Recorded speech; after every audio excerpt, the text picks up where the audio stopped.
দুর্গাপুরের স্বস্তিক দিলীপ ঘোষ ফের জগন্নাথ মন্দিরে।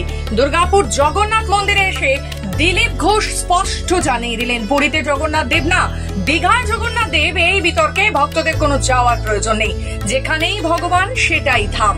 দীঘা জগন্নাথ মন্দির নিয়ে দিলীপ ঘোষের স্ত্রী সেদিনের অভিজ্ঞতার কথা জানালেন। মুখ্যমন্ত্রী মমতা বন্দ্যোপাধ্যায়ের আতিথেয়তা নিয়েও স্পষ্ট বক্তব্য রাখলেন। দীঘায় জগন্নাথ মন্দির তার ভালো লেগেছিল, যে কোনো ধর্মীয় স্থান সুন্দর তার চোখে।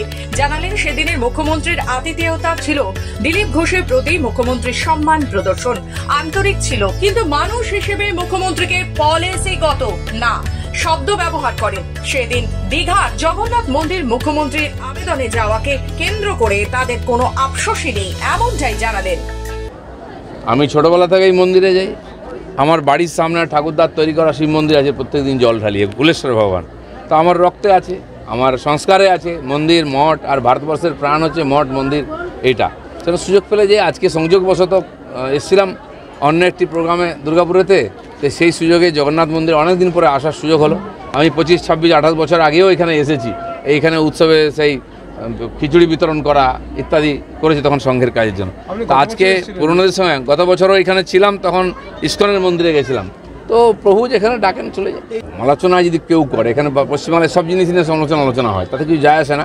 ভগবানের সঙ্গে ভক্তের সম্পর্ক আছে, আমি যাই যাব, ওই বাজ বিচার কার মন্দির কে করেছে কি রাজনীতি ওর মধ্যে পড়ার দরকার নেই।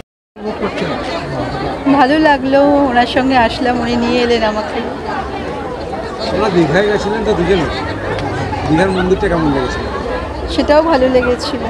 মুখ্যমন্ত্রীর সঙ্গে সেদিন যে কোনো ধর্মীয় স্থানই ভালো লাগারই বিষয়। মুখ্যমন্ত্রী কেমন লাগলো একদম মানুষ হিসাবে? পলিসিগতভাবে তো না, সেদিনকে গেছিলেন কোনো আফসোস হয় অ্যাজ এ হিউম্যান বিং সেই টাইমটা আমাদেরকে সবসময় তো পলিটিক্স মাথায় থাকে না, এমনি তো অলওয়েজ তো প্রোটেস্ট করেই এসেছি ওনার। গেছিলেন বলে কোনো আফসোস হয়?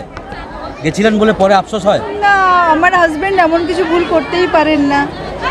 সে গেছিলেন ঠিক মনে করেছিলেন এবং পরবর্তীকালে ওটাই প্রমাণ হয়েছে যে না, উনি ঠিকই ছিলেন, ওনার ডিসিশন সিদ্ধান্ত ঠিকই ছিল।